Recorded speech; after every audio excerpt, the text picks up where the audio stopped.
First, rectification definition. The process of conversion of AC into DC is called rectification. అంటే AC current ని DC గా convert చేయడాన్ని rectification అంటారు.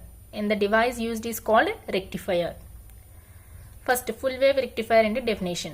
A rectifier which rectifies the AC of full cycles of AC. అంటే మనకి AC అనేది ఇలా ఉంటుంది, ఒకటి పాజిటివ్ ఒకటి నెగిటివ్, ఒకటి పాజిటివ్ ఒకటి నెగిటివ్.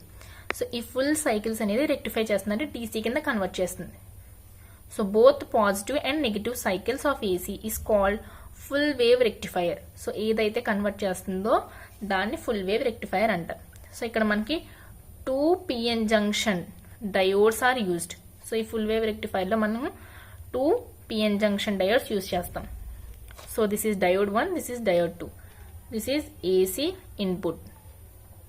ఇక్కడ నుంచి మనకి DC అవుట్పుట్ అనేది వస్తుంది. సో AC ఇన్పుట్ని ఈ సింబల్తో రిప్రజెంట్ చేస్తాం. నెక్స్ట్ ఇక్కడ మనకి స్టెప్ అప్ ట్రాన్స్ఫార్మర్. మనకి ఆఫ్ వేవ్లో అయితే స్టెప్ డౌన్, ఇక్కడ స్టెప్ అప్, ఎందుకంటే కాయిల్ ఇది చిన్నగా ఉంది. నెక్స్ట్ ఇది పెద్ద step up. And centre trapped, అంటే ఇక్కడ మనకి సెంటర్లో ట్రాప్ చేయడం జరుగుతుంది. So centre trapped setup. So divide చేస్తుంది ఈ 2 డయోడ్స్ని, ఇదొక పార్ట్ కింద ఇదొక పార్ట్ కింద డివైడ్ చేస్తుంది. This will become AB and CD. So parts వచ్చేసి AC input, centre trapped setup, transformer, step up transformer, 2 identical PN junction diodes D1 and D2 and load resistance. So this is load resistance RL. So first case. So మనకి of wave rectifier లో positive cycles negative cycles ఎలా చూస్తామో ఇందులో కూడా same అంతే. So when the positive cycles enters, so ఎప్పుడైతే positive cycles secondary కాయిల్లోకి enter అవుతాయో, so మనకి ఇందులో ఉన్న సో పాజిటివ్ సైకిల్స్ ఎంటర్ అయినప్పుడు ఏమవుతాయి అంటే the polarities of secondary coil. So secondary coil అనేవి ఎలా ఉంటాయి, ABCD ఉన్నాయి కదా, ఇది positive negative positive negative. So first అది రాయాలి, the polarities are A positive B negative, C positive D negative. అప్పుడు మనకి then the diode is in forward bias and D2 is in reverse bias. So మనకి 2 diodes ఉన్నాయి.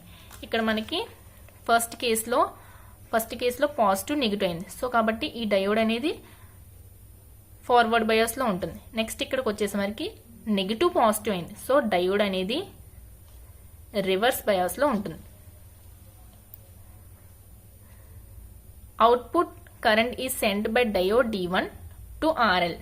So మనకి reverse బయాస్లో ఉన్నప్పుడు ఏ current send చేయడానికి అవ్వదు కాబట్టి ఓన్లీ ఫార్వర్డ్ బయాస్ ద్వారానే కరెంట్ అనేది అవుట్పుట్కి వెళ్తుంది. So only D1 output current is sent by diode D1 to RL.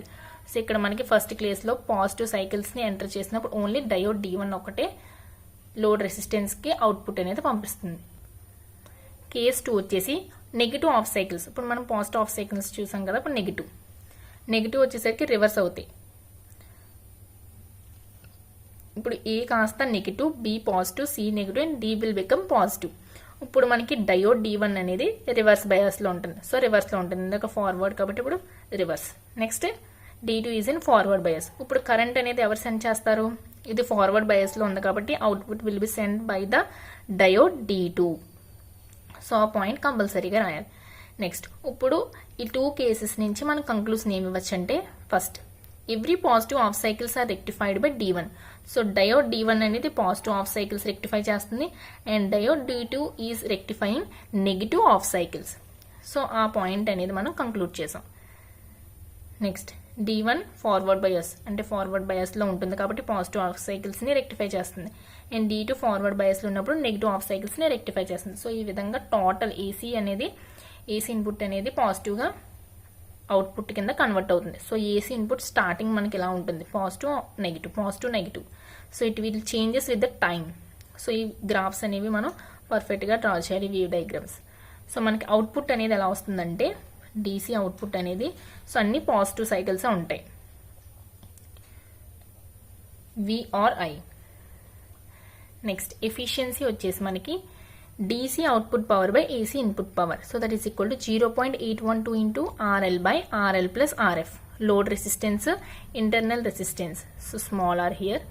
So this value is 81.2%. So the value is 81.2%.